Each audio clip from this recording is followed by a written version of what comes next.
Hello everybody, this is Sierra from Sierra T Designs and I have a new card for you guys. I hope you'll enjoy and let's jump right into the making. You can see there that I already have the cupcakes from the Joy Clair Sweet Halloween digital stamp set cut out. I actually recently figured out that I could use my Cricut to cut digital stamps, so I've been just having so much fun with that, and I do hope to have a video up on my channel pretty quickly here about how I've done this. So that's how I have them already cut out. I am going to jump right into the Copic Coloring because I do really enjoy Copic Coloring digital images, as I own an inkjet printer and I don't have a laser printer yet, but one day soon I hope, maybe Black Friday, maybe I'll find a good deal. So that's my hope, because I would have loved to watercolor these, but sadly I only have the inkjet printer, so that's what I'm working with. So for the Copics, I am using this would be YR04, YR07, and YR16, which are my orange blends. And you can see the marker cap there on the screen. And as always, I like to put a full wash of my lightest color down, and then I move into my mid-tone and then into my darkest color. And recently, I've actually not been going fully through them again. I've just recently been kind of going lightest tone to mid-tone to dark tone, and then just adding the lightest tone over again so it doesn't quite blend them enough, or as much. So you kind of get a bit of a less blended look, which, I mean, it's totally up to your opinion as to what you prefer your blends to look like, but that's something that I've kind of been enjoying. So it makes your colors a little bit darker because they're not blended out as much. So I mean, I like both. This is just kind of what I've been playing with recently, and it's really been a lot of fun. So here I have V12, V15, and V17, and as these are Halloween themed images, I do love how orange and purple go together. So that's kind of what I was thinking there with that. You could absolutely color these any color. I like orange and purple, so that's what I went with. And then here I have the little ghost on the top. He's going to be N1 and N3, which are neutral grays. And I only went with a 2-color blend here because he's meant to be white. So I'm just trying to kind of add shadowing to the folds of his, well, I guess it'd be like a sheet. Whatever the ghost's blanket is, sheet is, whatever that is, I'm only adding shading to the folds of that. So there's very little color to his cloak, whatever he's wearing there. I mean, I guess if it was a ghost, it's not actually a cloak, but you know what I'm saying. So, and then I jump into my greens, which is YG23 and YG25, and then I'm going to have a couple of earth tones because I brought that in for the top of the pumpkin and the sleeves that the cupcakes are in, cupcake tins, whatever you want to call these. I guess they're cupcake tins, muffin tins. I'm not sure. You should let me know what you guys call them, because I've found that they're called different things depending on where you live, so it's always kind of interesting.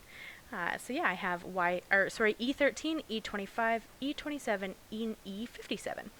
And I am also going to bring in a red color for the mouths, which I'm not going to show you. It's because I actually forgot about the mouth afterwards. And I'm only going to show you the cupcake tin on the first guy here, because the second one's colored the exact same way. And for the mouth, I brought in R05 and R24. And then I did bring in a white gel pen. I'm really loving how it looks with a little bit of a white highlight, because I'm not very good at not coloring everything.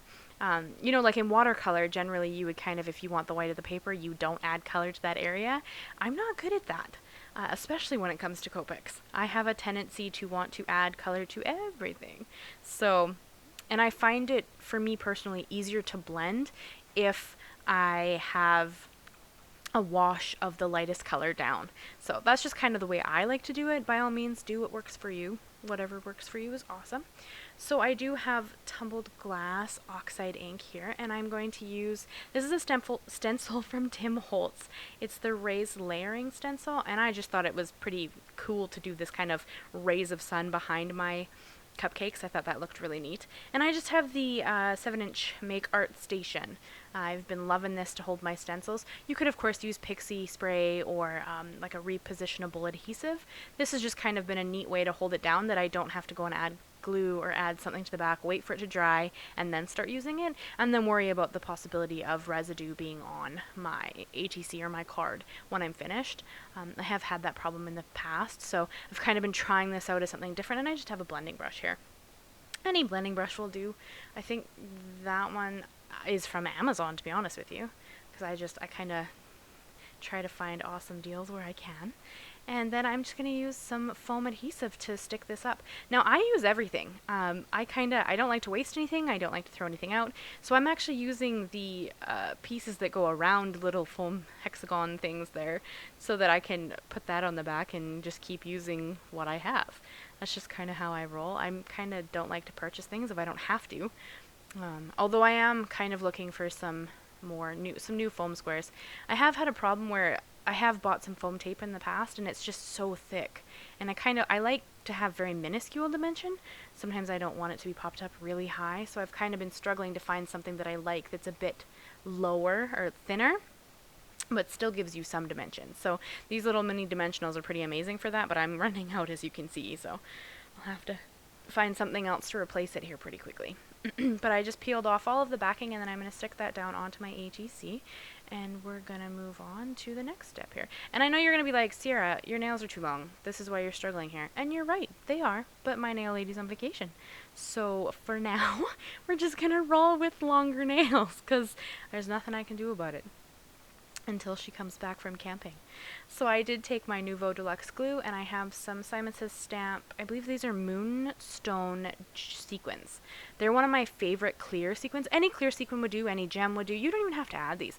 I really like the little bit of sparkle it adds, and in the background it kind of draws your eye more to the cupcakes. I find because I've done them on a diagonal across the card, right? So I find that it kind of just helps frame around the cupcakes really nicely. And I am using my, this is a Studio Katia gem, embellishment wand. Sorry, I forgot the name of it for a second there.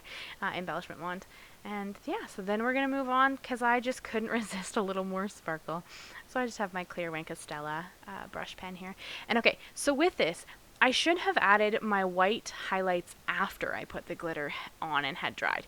Because they're both water-based mediums, the Stella will completely eat the white gel pen. So don't do as I do, well, I know it says do as I say, but you don't have to do that either. It would be better if you did the glitter first and then added on the white highlights after the glitter had dried. I wasn't planning on adding the glitter, so I didn't even think about it at the time, but yeah, so I just avoided any area that I had put white highlights on. So that is the ATC I have for you guys today. I hope you enjoyed it. If you liked it, please leave me a comment, leave me a like, and if you'd love to have you consider subscribing. I'll see you again soon, and I cannot wait till our next project. Thanks so much, guys. Bye-bye.